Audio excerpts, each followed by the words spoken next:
Assalamualaikum warahmatullahi wabarakatuh. Yang saya hormati Bapak Arif Hidayat sebagai dosen mata kuliah Pendidikan Multikultur dan teman-teman Rombel E dan Rombel G yang saya cintai dan saya banggakan. Pada kesempatan perkuliahan hari ini, kami dari kelompok 12 akan menyampaikan hasil diskusi kami mengenai pembelajaran berbasis budaya. Sebelumnya, perkenalkan dulu, di kelompok 12 ini terdapat 4 anggota. Yang pertama, saya Muhammad Yusuf sebagai moderator. Yang kedua, Sherry Nur Fadila. Yang ketiga, Ifmalah Tokotul Husna. Dan yang keempat, Devi Anggraini. Kemudian untuk penyampaian materi akan disampaikan secara bergiliran. Saya silakan kepada pemateri untuk menyampaikan materinya. Pembelajaran berbasis budaya adalah pembelajaran yang diselenggarakan untuk memenuhi standar nasional pembelajaran yang diperkaya dengan keunggulan komparatif dan kompetitif berdasarkan nilai-nilai budaya agar siswa dapat aktif mengembangkan potensi dirinya sehingga dapat menjadi manusia yang unggul, cerdas, visioner, dan peka terhadap lingkungan serta perkembangan budayanya dan tanggap terhadap perkembangan dunia. Selanjutnya, pembelajaran berbasis budaya memiliki model dan aplikasi, yaitu yang pertama, Suave.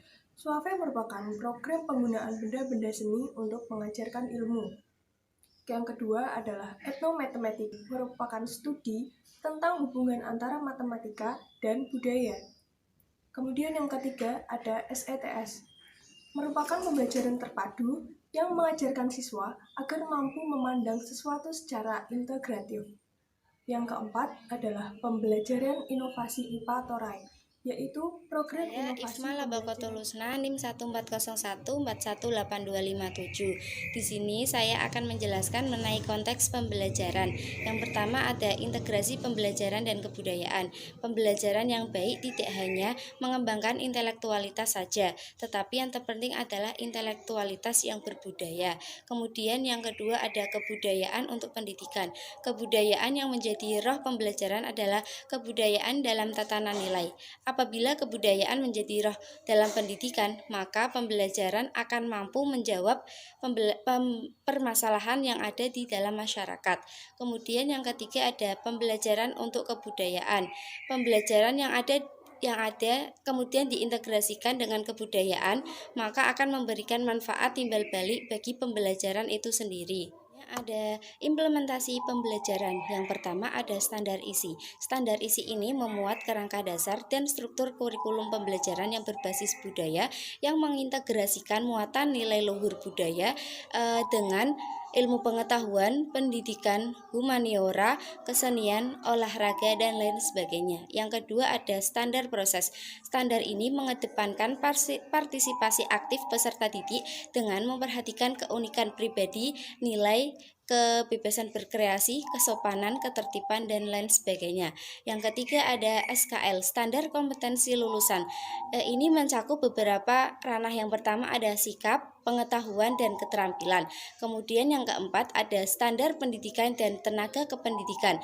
Ini memenuhi prinsip profesionalitas dan memahami nilai luhur budaya, wajib mengembangkan pemahaman dan menerapkan nilai luhur budaya. Kemudian yang kelima ada standar Sarpras, meliputi SNP sebagai standar pelayanan minimal ditambah dengan sarana dan prasarana untuk mendukung terlaksananya pembelajaran berbasis budaya. Kemudian yang keenam ada standar pengelolaan pendidikan. Standar pengelolaan pendidikan digunakan untuk kerangka dasar tata kelolaan pembelajaran di jalur formal, non-formal, informal, berbasis budaya. Kemudian yang terakhir yang ketujuh ada standar pembiayaan. Standar ini merupakan yang terdiri atas biaya investasi, biaya operasional, dan biaya personal. Terima kasih. Assalamualaikum warahmatullahi wabarakatuh. Perkenalkan, nama saya Devi Anggraini Novitasari, NIM 140141826. Nah, di sini saya akan mempresentasikan mengenai pembelajaran berbasis budaya. Jadi, pembelajaran berbasis budaya itu adalah suatu strategi penciptaan lingkungan belajar dan perencanaan pengalaman belajar yang mengintegrasikan budaya sebagai bagian dari pembelajaran itu sendiri. Nah, di dalam pembelajaran berbasis budaya terdapat 3 macam. Yang pertama, belajar tentang budaya. Yang kedua, belajar dengan budaya. Nah, yang ketiga adalah belajar melalui budaya. Yang pertama, belajar tentang budaya merupakan penempatan budaya sebagai bidang ilmu. Contohnya seperti kita saat mempelajari seni rupa, seni musik, seni tari, itu berarti kita menjadikan kesenian itu sebagai bidang ilmu yang akan kita kaji. Maka itu termasuk dalam belajar tentang budaya. Nah, yang kedua adalah belajar dengan budaya. Maksudnya adalah budaya di sini digunakan sebagai perwujudan dari media pembelajaran yang digunakan dalam pembelajaran tersebut, sehingga menjadi konteks penerapan prinsip atau prosedur dalam pembelajaran. Nah, yang ketiga, belajar melalui budaya. Belajar melalui budaya merupakan metode yang memberikan kesempatan pada siswa untuk menunjukkan pencapaian pemahaman atau makna yang diciptakan dalam suatu mata pelajaran melalui ragam perwujudan bentuk. Nah, selanjutnya saya akan membahas mengenai komponen pembelajaran berbasis masalah. Yang pertama adalah substansi atau materi dan kompetensi bidang ilmu. Jadi, pemahaman terpadu sebagai hasil pembelajaran yang berbasis budaya itu mempersyaratkan kepada peserta didik untuk menemukan makna atas substansi bidang ilmu dan konteksnya. Nah, konteks di sini itu berkaitan dengan 3 hal. Yang pertama adalah content knowledge atau konsep dan prinsip dalam bidang ilmu tersebut. Nah, yang kedua adalah inquiry and problem solving knowledge atau pengetahuan tentang menemukan dan menyelesaikan masalah dalam bidang ilmu tersebut. Nah, yang ketiga adalah epistemic knowledge. Nah, maksudnya epistemic knowledge ini adalah pengetahuan tentang aturan bermain yang ada dalam bidang ilmu tersebut. Nah, kemudian komponen pembelajaran berbasis budaya yang ketiga adalah yang kedua adalah kebermaknaan dan proses pembelajaran, di mana terdapat poin-poin penting yang ada di dalam kebermaknaan dan proses pembelajaran ini. Salah satunya adalah tugas yang bermakna itu bersifat kontekstual. Yang kedua adalah interaksi aktif antara guru dan siswanya.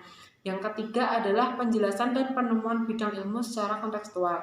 Nah, yang keempat adalah pemanfaatan sumber belajar yang ada di sekitarnya secara efektif. Nah, selanjutnya komponen pembelajaran berbasis budaya yang ketiga adalah penilaian hasil akhir yang digunakan sebagai tolak ukur tercapainya pembelajaran yang telah dilalui.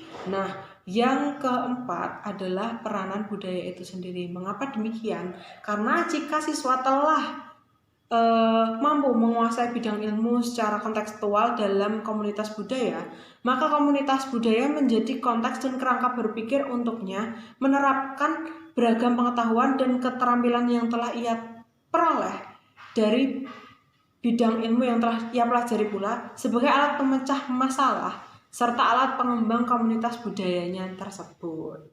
Seperti itu. Sekian dari saya. Terima kasih. Saya ucapkan terima kasih kepada pemateri yang telah menyampaikan materinya pada hari ini. Kami dari kelompok 12 memohon maaf yang sebanyak-banyaknya apabila dalam presentasi kali ini kami masih banyak memiliki kekurangan. Sekian dari kami. Wassalamualaikum warahmatullahi wabarakatuh.